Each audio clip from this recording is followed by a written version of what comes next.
इस पार्ट की स्टार्टिंग उसी सीन से होती है जिसमें हारी तैमू के ग्रैंडफादर से मिलने आई है। ग्रैंडफादर को वो बताती है कि मैं आपको धोखे में नहीं रखना चाहती थी, पर ये सब तब से शुरू हुआ है जब मैं तैमू से पहली बार ब्लाइंड डेट पे मिलने गई थी। ग्रैंडफादर पूछते हैं कि ब्लाइंड डेट पे तुम क्यों गई थी। इस पे हारी बताती है कि मराइन ग्रुप के जिनयोंग मेरी फ्रेंड है, वो खुद डेट पे नहीं जाना चाहती थी, इसलिए उसकी जगह मैं गई थी। बाद में तैमू ने पहचान भी लिया था कि मैं फेक जिनयोंग हूँ, तो उसने ही मुझे अपनी गर्लफ्रेंड का नाटक करने को बोला था ताकि उसे आपके कहने पे ब्लाइंड डेट पे ना जाना पड़े और उसका टाइम भी वेस्ट ना हो। ये सब सुनने के बाद ग्रैंडफादर बोलते हैं कि इसका मतलब तुम और तैमू रियल कपल नहीं हो, तो फिर मुझे भी कोई दिक्कत नहीं है। अब तुमसे जो भी कुछ हुआ उसे भूल जाओ और अब से तुम तैमू से मत मिलना।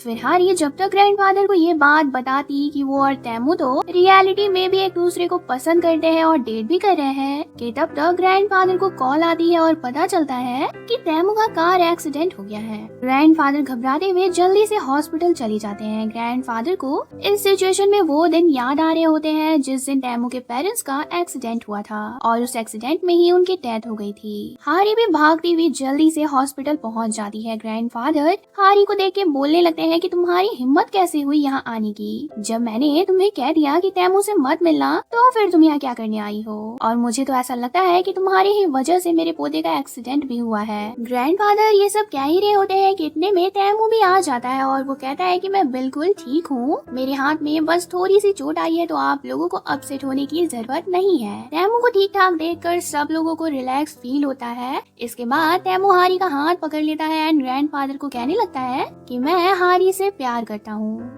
रियलिटी सामने आ गई है तो ग्रैंडफादर बहुत ही गुस्से में होते हैं। वो चाहुन को भी डांटते हैं ये बोलकर कि तुम सब कुछ पहले से जानते थे, लेकिन तुमने भी मुझे नहीं बताया, तुमने भी मुझे धोखे में रखा है। तैमू ग्रैंडफादर से कहता है कि आप चाहुन को बेकार में ही डांट रहे हैं, चाहुन मेरा सेक्रेटरी है तो ऑब्वियसली वो पहले मेरी सुनेगा। ग्रैंडफादर तैमू से कहते हैं कि अब तुम्हें उस लड़की को भूलना पड़ेगा और उसे छोड़कर तुम्हें अपनी लाइफ में आगे बढ़ना पड़ेगा, क्योंकि ये सब सही नहीं है। इसमें तैमू कहता है कि आप अगर यही चाहते हैं तो मैं ऐसा करने के लिए रेडी हूँ, लेकिन इसके बाद मैं दोबारा ना ही किसी लड़की से प्यार करूंगा और ना ही किसी से शादी, तो आप भी मुझे कभी भी किसी से शादी करने के लिए मत बोलिएगा।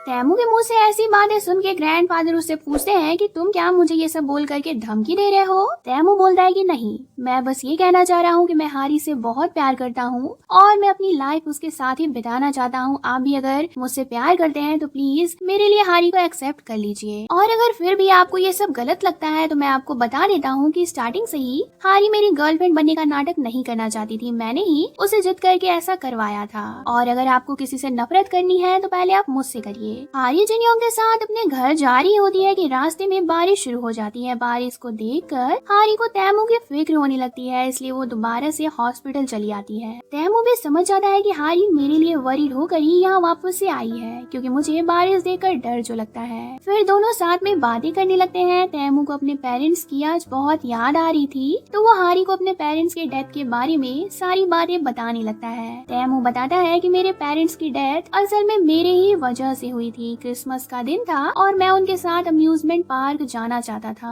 मेरी इस जिद को देखकर वो लोग जल्दबाजी में मीटिंग से आ रहे थे और रास्ते में उनका एक्सीडेंट हो गया था। फिर तैमू ये कहता है कि मुझे तो लगता है कि मेरे पेरेंट्स मुझसे नफरत करते होंगे, तभी तो आज तक वो मुझसे मिलने मेरे सपने में भी नहीं आए हैं। उस इंसिडेंट के बाद मैं कभी भी अपने पेरेंट्स को दोबारा नहीं देख पाया हूँ। ये सब सुनकर हारी तैमू के अंदर छुपे दर्द को आज फील कर रही होती है। हारी को तैमू के लिए बहुत ही बुरा लग रहा होता है। वो तैमू को समझाने लगती है कि कोई भी पेरेंट्स अपने बच्चे से नफरत नहीं कर सकता है, इसलिए आपको ऐसा नहीं सोचना चाहिए और आपके पेरेंट्स की डिजायर भी यही होगी कि आप हमेशा खुश रहें और एक अच्छी लाइफ जिए।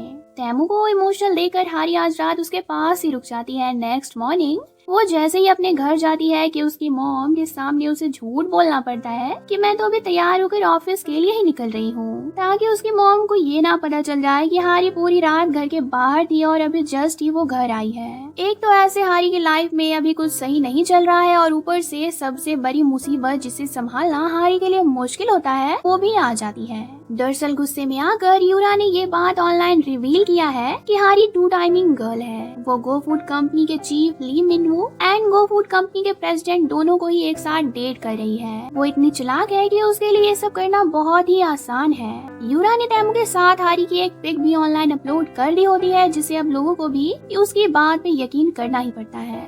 ऑनलाइन भी सारे लोग हारी को बैड कमेंट्स कर रहे होते हैं एंड कंपनी में तो हर कोई ही हारी के कैरेक्टर पे उंगली उठा रहा होता है। ग्रैंडफादर भी इस पोस्ट को रीड करते हैं और उन्हें भी ये सब बिल्कुल अच्छा नहीं लगता है। हारी कंपनी आ तो जाती है बट उसे सबसे छुपना पड़ता है। इनफैक्ट इसी बात के कारण हारी की टीम से एक इम्पोर्टेंट प्रोजेक्ट भी छीन लिया जाता है और कंपनी की दूसरी टीम्स को दे दिया जाता है। ये सब होने से हर कोई हारी को भला बुरा कह रहा होता है। कंपनी में चारों ओर हारी की ही चुगली चल रही होती है, बट इस सिचुएशन में हारी को उसकी टीम सपोर्ट करती है, जिससे हारी सेंटी हो जाती है और इन लोगों को गले लगाकर वो काफी रोने लगती है, क्योंकि इस सिचुएशन में हारी को इन लोगों के सपोर्ट की बहुत जरूरत थी, जो ये लोग कर भी रहे हैं। तैमू की जोड़ छोटी थी पर ग्रैंडफादर उसे स्ट्रिक्टली रेस्ट करने को बोलते हैं। चाहुन तैमू से पूछता है कि जब ग्रैंडफादर को आपका और हारी का रिलेशन नहीं पसंद है तो फिर आप हारी को छोड़ क्यों नहीं देते हैं। इस पे तैमू चाहुन को एक अच्छा सा जवाब देता है कि अगर कल को जिनयोंग के डैड तुम्हें एक्सेप्ट नहीं करेंगे तो क्या तुम भी जिनयोंग को भूल जाओगे।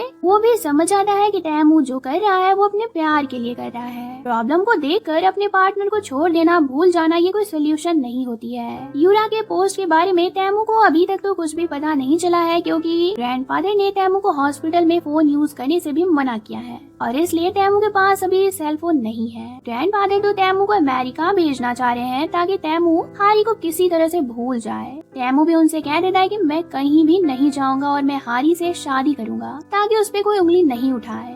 यूरा के पोस्ट की वजह से सिचुएशन इतनी बुरी हो गई होती है कि तैमू का रेपुटेशन भी लोगों की नजर में बिगड़ता जा रहा है। कंपनी के बोर्ड ऑफ डायरेक्टर्स ने ये तो कह दिया है कि अगर ये सिचुएशन ठीक नहीं हुई तो तैमू को प्रेसिडेंट के प्लेस से भी हटा दिया जाएगा। चीजों को ठीक करने के लिए ग्रैंडफादर हारी को दूसरे जगह ट्रांसफर होने की बात बोलते हैं, तो इस पे हारी मना कर देती है। फिर ग्रैंडफादर कहते हैं कि अगर तुम दूसरे जगह नहीं जा सकती हो तो फिर रिजाइन ही कर दो। इस पे हारी ग्रैंडफादर को अच्छे से समझा देती है, ये बोलकर कि मैं कंपनी से नहीं जाऊंगी, मैंने यहाँ रहकर बहुत मेहनत की है। मेरे 5 प्रोजेक्ट सक्सेसफुल रहे हैं, जिसमें से 3 तो बहुत ही फेमस भी हुए हैं और तो और मैं कंपनी की सबसे यंगेस्ट एम्प्लॉय हूँ जिसे मेगा हिट अवार्ड भी मिल चुका है। फिर मेरे रिजाइन करने का कोई सेंस ही नहीं बनता है। हारी के पॉइंट बिल्कुल सही होती है, इसलिए ग्रैंडफादर का मुंह भी बंद हो जाता है। जाते जाते हारी ग्रैंडफादर से माफी मांगकर ये भी कहती है कि अगर प्यार करना क्राइम है तो ठीक है, मैं क्रिमिनल हूँ पर मैं रिजाइन नहीं करूँगी, इसके लिए आप मुझे माफ कर दीजिए। इधर हॉस्पिटल में हारी की न्यूज के बारे में नर्स आपस में बातें कर रही होती हैं, जिसे तैमू सुन लेता है और उसे अब सब कुछ पता चल गया है। तो तैमू हारी के लिए बहुत वरीड हो जाता है कि हारी अकेले इतना कुछ कैसे फेस कर रही है। फिर तैमू जल्दी में भागता हुआ कंपनी आता है तो हारी के टीममेट्स उसे बताते हैं कि हारी को तो चेयरमैन ने बुलाया था और तब से ही हारी वापस नहीं आई है।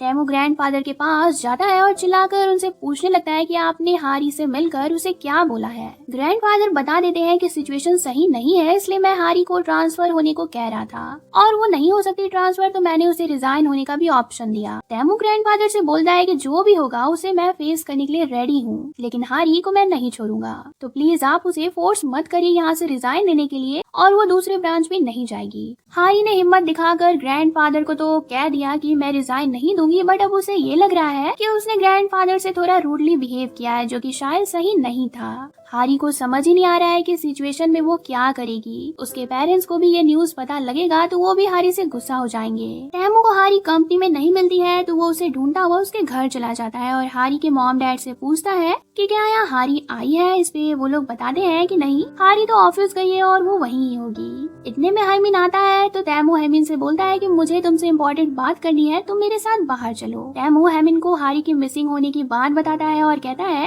कि मुझे अभी के लिए तुम्हारा सेल फोन चाहिए। इस पे हाइमिन तैमू को फोन देने के लिए थोड़ा कतरा रहा होता है, पर तैमू कहता है कि मैं तुम्हारा ब्रदर इन लॉ हूँ। ये बोलने से हाइमिन खुशी खुशी तैमू को फोन दे देता है, पर इनकी ये बातें हारी के पेरेंट्स भी सुन लेते हैं और हाइमिन से बोलते हैं कि मिस्टर के कब से तुम्हारे ब्रदर इन लॉ हो गए हैं, आखिर यहाँ चल क्या रहा है, कहीं ये हारी का बॉयफ्रेंड तो नहीं है। मिसअंडरस्टैंडिंग में हारी की मॉम तो तैमू को मिस्टर गे समझ के मारने भी लगती है, पर तैमू उन्हें ये कहकर कि मॉम डैड मैं बाद में सारी चीजें आप लोगों को एक्सप्लेन करूंगा, फिलहाल मुझे जाना है, वहाँ से चला जाता है। तैमू के जाने के बाद हरमिन भी अपने पेरेंट्स को समझाता है कि आप लोग इसे मिस्टर गे समझ रहे हैं, लेकिन ये तो कंपनी का प्रेसिडेंट कांग तेमू है। ये और हारी एक दूसरे को बहुत प्यार करते हैं और ये लोग अभी डेट भी कर रहे हैं। इधर जिनयोंग के डैड को उसके और चाउन के रिलेशन के बारे में सब कुछ पता लग गया है, तो वो अब चाउन को जिनयोंग के साथ डिनर पे बुला लेते हैं, ये कहकर कि मैं अपनी डॉटर के बॉयफ्रेंड से मिलना चाहता हूँ। जिनयोंग अपने डैड को अच्छे से जानती है कि वो किस टाइप की आदमी है और उनका माइंड सेट कैसा है, इसलिए वो भी चाउन को डिनर पे जाने से मना करती है। पर चाउन उसे समझाता है कि हमें एक ना एक दिन तो ये करना ही होगा, तो आज ही सही। डिनर पे जिनयोंग के डैड पहले तो चाउन के पुअर बैकग्राउंड के बारे में उससे पूछताछ करने लगते हैं, मगर उसके बाद वो जिनयोंग और चाउन के रिलेशन को एक्सेप्ट कर लेते हैं, जिससे जिनयोंग और चाउन खुश होते हैं और घर जाते वक्त चाउन जिनयोंग को रोमांटिकली रिंग देकर बीच सड़क पे मैरिज के लिए प्रपोज कर देता है। काफी ढूंढने के बाद तैमू को हारी भी मिल जाती है और तब जाकर तैमू के सांस में सांस आती है। इसके बाद ये लोग एक साथ पूरी नाइट कुछ इस तरह से स्पेंड करते हैं। इस रोमांटिक नाइट के बाद तैमू हारी को उसके घर छोड़ने सुबह जाता है। आज जिनयोंग का बर्थडे है, तो हारी के पेरेंट्स जिनयोंग के लिए केक खरीद कर आ रहे होते हैं। ये लोग हर साल जिनयोंग का बर्थडे सेलिब्रेट करते हैं, तो आज में इनका वही प्लान होता है। हारी कल पूरी रात घर नहीं आई है, इसलिए उसकी मॉम उस पर बहुत ही गुस्सा है। उन्हें लग रहा है कि कहीं हारी तैमू के साथ पूरी रात तो नहीं थी। फिर हारी के डैड समझाते हैं कि हमारी डॉटर वैसी नहीं है, वो तैमू के साथ कल नहीं होगी, वो पक्का जिनयोंग के घर पे ही रुकी होगी। डैड ये बोल ही रहे होते हैं कि तब तक इन्हें अपने घर के सामने हारी और तैमू दिख जाते हैं। इन लोगों को समझ आ जाता है कि ये दोनों कल रात एक ही साथ थे। गुस्से में हारी की मॉम तैमू को धक्का देकर हारी को पीटने लगती है। फिर तैमू हारी के पेरेंट्स से माफी मांगकर अपनी बात उन्हें एक्सप्लेन करता है कि हारी की कोई भी गलती नहीं है, मैं ही हारी को पहली नजर में पसंद कर बैठा था और मैंने ही उसे डेटिंग के लिए प्रपोज भी किया था। मैं आज तक बहुत सारी लड़कियों से मिला हूँ, पर हारी के लिए जो मैं फील करता हूँ मैंने वो किसी के लिए भी फील नहीं किया है। ये सब सुनने के बाद हारी के डैड तैमू से पूछते हैं कि क्या तुम्हारी फैमिली हारी को एक्सेप्ट करेगी, तो तैमू कहता है कि अभी तो मुझे नहीं पता, मगर मैं और हारी कोशिश करेंगे कि वो लोग भी हमारे रिलेशन को एक्सेप्ट कर लें। जिनयोंग और चाउन भी यहाँ आ गए होते हैं और फिर सब लोग मिलकर जिनयोंग का बर्थडे सेलिब्रेट करते हैं। हारी की मॉम को अब हारी एंड तैमू के रिलेशन से कोई भी प्रॉब्लम नहीं है, और हारी के डैड को इस बात का टेंशन हो रहा होता है कि क्या हारी तैमू के साथ खुश रहेगी। तैमू एक परफेक्ट लड़का है, वो बहुत रिच है और हारी एक मिडिल क्लास फैमिली से बिलोंग करती है। ऐसे में हमेशा ही लोग हारी को तैमू से कंपेयर करेंगे और हारी को सफर करना पड़ेगा। वो तैमू के सामने भी ये बातें बोलते हैं, तो तैमू उन्हें समझाता है कि आगे क्या होगा वो तो मुझे नहीं पता है, पर एक बात मैं गारंटी के साथ आपको बता देता हूँ कि लाइफ में जो भी हो मैं हमेशा हारी के ही साइड रहूंगा। मैं किसी भी कीमत पे उसे अकेला नहीं छोड़ूंगा। अगले दिन मिन वो हारी को मिलने बुलाता है और हारी से कहता है कि यूरा ने जो भी किया है तुम्हारे साथ उसके लिए वो बहुत ही शर्मिंदा है और वो खुद तुम्हें फेस नहीं कर पाएगी, इसलिए उसने मुझे कहा है कि मैं उसकी ओर से तुमसे माफी मांगूं। इसके बाद मिन वो हारी से ये भी कहता है कि मैं अपना रेस्टोरेंट क्लोज कर रहा हूँ क्योंकि मैं यूरोप जाने वाला हूँ।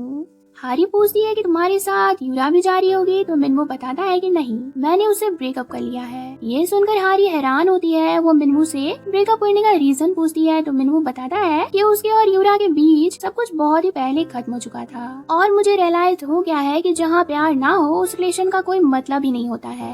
मिनमू जा रहा है तो हारी उसे अपना ख्याल रखने को बोलती है। जिनयोंग के डैड ने डिनर पे कहा था कि वो उसके रिलेशनशिप को एक्सेप्ट करते हैं, पर ये बोलना उनका सिर्फ एक दिखावा था जो वो जिनयोंग के लिए कर रहे थे। उनकी सोच तो इतनी घटिया है कि डिनर के बाद जब घर पे चाउन अकेला था तो वो चाउन को कॉल करके कहते हैं कि तुम्हें जिनयोंग से ब्रेकअप करना होगा, इसके लिए तुम्हें जो भी चाहिए मैं दूंगा। मगर जिनयोंग ने भी ये बातें सुन ली थी, जिसके बाद जिनयोंग को बहुत बुरा लगता है। वो चाउन से सॉरी कहती है क्योंकि उसके वजह से ही चाउन को इस सिचुएशन से गुजरना पड़ रहा है। जिनयोंग अपने डैड के पास अगले दिन जाती है और उन्हें कह देती है कि मुझे आपकी प्रॉपर्टी या बिजनेस से कुछ भी नहीं चाहिए। आपने हमेशा रिश्तों से ज्यादा पैसों को प्रायोरिटी दी है। आप चाउन को सिर्फ इसलिए मुझसे दूर करना चाहते हैं क्योंकि वो आपकी तरह रिच नहीं है। ये सब सुनने के बाद जिनयोंग के डैड कहते हैं कि तुम्हें क्या लगता है कि मेरे बिना या मेरे सपोर्ट के बिना तुम कुछ भी कर पाओगी। जिनयोंग बोलती है कि मुझे पता है और मैं आपको प्रूफ करके रहूंगी कि मुझे आपके नाम और आपके पैसों की कोई भी जरूरत नहीं है। तैमू और हारी को अलग करने का सोच के ग्रैंडफादर बीमार होने का नाटक करते हैं। वो डॉक्टर को सारे टेस्ट करके फॉल्स रिपोर्ट तैयार करने को भी बोलते हैं, मगर ग्रैंडफादर की ये नौटंकी तैमू और हारी पहले ही समझ जाते हैं। तैमू भी ग्रैंडफादर को खबर नहीं लगने देता है कि उसे मालूम है कि ग्रैंडफादर नाटक कर रहे हैं। तैमू इस मौके का फायदा उठाता है, वो खुद हॉस्पिटल नहीं जाता है। तैमू के बदले हॉस्पिटल हारी जाती है ताकि वो वहाँ ग्रैंडफादर से बातें करेगी, उनका ख्याल रखेगी तो शायद ग्रैंडफादर का मन उसे माफ करने का हो जाए और वो उसे एक्सेप्ट भी कर ले। हॉस्पिटल में हारी ग्रैंडफादर का दिल जीतने का बहुत कोशिश कर रही होती है। ग्रैंडफादर को भी हारी के यहाँ होने से अच्छा लग रहा होता है और वो अभी भी दिखावे के लिए गुस्साने का नाटक कर रहे होते हैं। अब जब जिनयोंग ने अपने डैड से कोई हेल्प ना लेने का डिसाइड कर लिया है तो चाहुन को वो बताती है कि मैं अपना खुद का कंपनी ओपन करूंगी, जो कि हमेशा से मेरा सपना भी था। कंपनी ओपन करने के लिए जिनयोंग को बहुत पैसों की जरूरत भी पड़ेगी तो वो लोन लेने का सोचती है। इस पे चाहुन जिनयोंग को अपनी सेविंग्स के पैसे ही दे देता है ताकि इन्हीं पैसों से जिनयोंग अपना कंपनी ओपन करे और उसका सपना भी सच हो जाए। ऐसे तो ग्रैंडफादर ने बीमार होने का नाटक किया था, पर सारे टेस्ट के रिजल्ट से पता लगता है कि ग्रैंडफादर के हार्ट वेसल में स्टेन है और जल्द से जल्द ग्रैंडफादर का सर्जरी नहीं किया गया तो उनकी हेल्थ और भी खराब हो जाएगी। बीमारी का इलाज कोरिया में नहीं होता है। तैमू और चाहुन दोनों ही ग्रैंडफादर के इस डिजीज को जानकर बहुत वरीड हो जाते हैं। डॉक्टर ने भी कह दिया है कि अगर ग्रैंडफादर का ट्रीटमेंट जल्द ही नहीं शुरू हुआ तो इससे उनकी जान को भी खतरा होगा। ग्रैंडफादर के ट्रीटमेंट के लिए तैमू को उनके साथ यूएस जाना पड़ेगा। वहाँ कितने वक्त तक ग्रैंडफादर का इलाज चलेगा ये भी उसे नहीं पता होता है। इस कंडीशन में तैमू को बहुत बुरा लग रहा होता है क्योंकि मॉम डैड के गुजरने के बाद तैमू के लिए सब कुछ उसके ग्रैंडफादर ही है। इस सिचुएशन में तैमू हारी को भी यूएस साथ चलने को बोलता है, पर हारी यूएस जाने से मना कर देती है क्योंकि अगर वो अभी तैमू के साथ जाती है तो कंपनी के लोग तैमू के बारे में और गलत माइंडसेट बना लेंगे और वो नहीं चाहती है कि तैमू की इमेज और भी ज्यादा खराब हो। ऊपर से ग्रैंडफादर ने भी तो अभी तक हारी को एक्सेप्ट नहीं किया है तो उसके जाने से ग्रैंडफादर को भी बुरा ही लगेगा। एक दूसरे से दूर जाना हारी और तैमू के लिए मुश्किल होता है, पर इस वक्त उनके लिए ग्रैंडफादर की हेल्थ सबसे ज्यादा इम्पोर्टेंट होती है। तैमू यूएस चला जाता है और फिर हमें सीधे 1 साल बाद का सीन दिखाया जाता है जहां हारी आज भी गो फूड कंपनी में ही काम करती है और उसकी टीम को बहुत सारी प्रॉफिट्स भी हो रहे हैं। मगर अब मिस्टर गे और हैजी टीम 4 में काम करते हैं और मिस यू के तरह मिस्टर गे भी अपने टीम के डायरेक्टर बन चुके हैं। मिस्टर गे अब अपनी टीम को मिस यू से कंपेयर करते रहते हैं। दोनों की शादी हो गई है। ये दोनों काम के लिए आज भी एक दूसरे के साथ बच्चों की तरह लड़ाई करते रहते हैं। जिनयोंग अपने बिजनेस को सक्सेसफुल बनाने के लिए बहुत हार्ड वर्क कर रही है और चाहुन एक अच्छे बॉयफ्रेंड की तरह उसे सपोर्ट कर रहा है। 1 साल से हारी तैमू से नहीं मिली है क्योंकि तैमू यूएस में अपने प्रोजेक्ट को इनहेंस करने में भी बिजी है और आजकल तो जब भी हारी तैमू से वीडियो कॉल पे या फोन पे बात करने का ट्राई करती है तो तैमू उसे टाइम ही नहीं दे पाता है। हर वक्त वो बस मीटिंग में बिजी रहता है। अगले दिन हारी को हमीन सुबह एक न्यूज दिखाता है। न्यूज में तैमू के बारे में लिखा होता है कि प्रेसिडेंट कांग तैमू और एक मॉडल के बीच में अफेयर चल रहा है। ये न्यूज देखकर हारी काफी अपसेट हो जाती है। वो इस न्यूज के बारे में तैमू से बात करने के लिए उसे कॉल लगाती है, पर तैमू अभी भी उसका कॉल रिसीव नहीं करता है। जिसके बाद हारी तैमू को काफी मैसेजेस करती है, पर मैसेज भी तैमू नहीं सीन करता है। हारी को ये सब देखकर काफी गुस्सा आता है तो वो यूएस जाने का डिसाइड कर लेती है। वो एयरपोर्ट के लिए टैक्सी में बैठने ही वाली होती है कि उसी टैक्सी से अचानक ही तैमू बाहर आता है। तैमू को यहाँ देखकर हारी बहुत खुश हो जाती है और पूछती है कि आप यहाँ कैसे आए। तो तैमू बताता है कि वो यहाँ हारी को सरप्राइज देने के लिए ही आया है। फिर हारी तैमू की क्लास लेना स्टार्ट करती है। वो पूछने लगती है कि न्यूज में जो अफेयर बताया जा रहा है वो क्या है। अफेयर की खबरें आ रही है और आप मेरा कॉल रिसीव नहीं कर रहे हैं। वाह क्या बात है। ये सब देखकर मैं कितना परेशान हूँ ये तो मुझे ही पता है। तैमू हारी को बताता है कि वो न्यूज फेक है, इसलिए तुम्हें टेंशन लेने की जरूरत नहीं है। इसके बाद तैमू हारी को एक ब्यूटीफुल सी प्लेस पे ले जाता है और रिंग देकर उसे शादी के लिए प्रपोज कर देता है। हारी इस मोमेंट पे काफी सरप्राइज होती है और थोड़ा इमोशनल भी। फिर तैमू रिंग को पहनाता है और दोनों यहाँ पे किस करने लगते हैं एंड इनकी इसी वॉक के साथ कहानी खत्म हो जाती है। तो व्यूअर्स आपको इनकी स्टोरी कैसी लगी आप हमें कमेंट करके बता सकते हैं। तो मिलते हैं नेक्स्ट ड्रामा के साथ। Thanks for watching.